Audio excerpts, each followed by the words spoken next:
আর্জিকর কাণ্ডে বিচার চাই, বিচার চাই, আর্জিকর কাণ্ডে বিচার চাই, বিচার চাই, বিচার চাই, আর্জিকর কাণ্ডে বিচার চাই, বিচার চাই, বিচার চাই। We want justice, we want justice, we want justice, we want justice, we want justice. ডাক্তারদের উপর আক্রমণ মানছি না, মানবো না, মানছি না, মানবো না, ডাক্তারদের উপর আক্রমণ মানছি না, মানবো না, মানছি না, মানবো না, ডাক্তারদের উপর আক্রমণ মানছি না, মানবো না, মানছি না, মানবো না।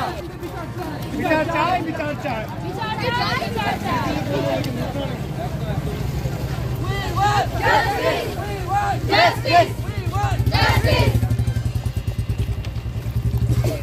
We want Justice, we want justice, we want justice, we want justice, we want justice we want justice we want justice we want justice। RG Kar ঘটনায় কাল গভীর রাতে ভাঙচুর বিভিন্নভাবে সন্ত্রাস চলেছে, সেটা কেমন চোখে দেখছেন? মুখ্যমন্ত্রী মমতা বন্দ্যোপাধ্যায় তার পরিবারকে 10 লক্ষ টাকার ঘোষণা করেছেন, এটা এই বিষয়ে কি বলবেন?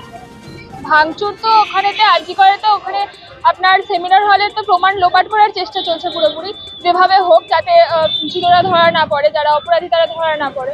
আর আপনার পরিবার যে মেয়েটাকে তার সন্তানকে হারিয়েছে, যে মা তার সন্তানকে হারিয়েছে, আমরা একজন ডক্টরকে হারিয়েছি, এটা তো সম্ভব নয় যে সবকিছু টাকা দিয়ে তার ক্ষতিপূরণ দেওয়া যায়।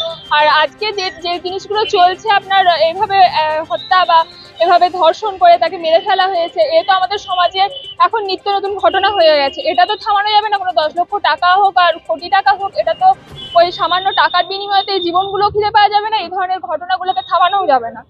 তো সবকিছুর জন্য এটা একটা শেষ হতে পারে, একটা ঠিকঠাক বিচার চাই, একটা কঠিনতম শাস্তি চাই, যেটার পরিপ্রেক্ষিতে আমরা পরে অন্তত সেই অপরাধগুলোকে কমাতে পারবো। ঘটনাটা কি ঘোরানোর চক্রান্তের জন্য কি এই টাকা ঘোষণা? এগুলো আমি কি করে বলবো? তারা আমি সরকার কি করছে সেটা সরকার জানে, কিন্তু আমরা সরকারের কাছ থেকে শুধুমাত্র বিচারই চাইতে পারি, যে একটা সঠিক বিচার হোক, অপরাধীদের লুকানোর চেষ্টা করার একটা বন্ধ হোক, সে যত বড়ই হোক, সে মন্ত্রী হোক, সে নেতা হোক, তাদের যে অপরাধী সেই অপরাধটাকে বন্ধ করা হোক। সংজ্ঞা সরকার, ডক্টর সংজ্ঞা সরকার, রঘুনাথ আয়ুর্বেদ মহাবিদ্যালয়।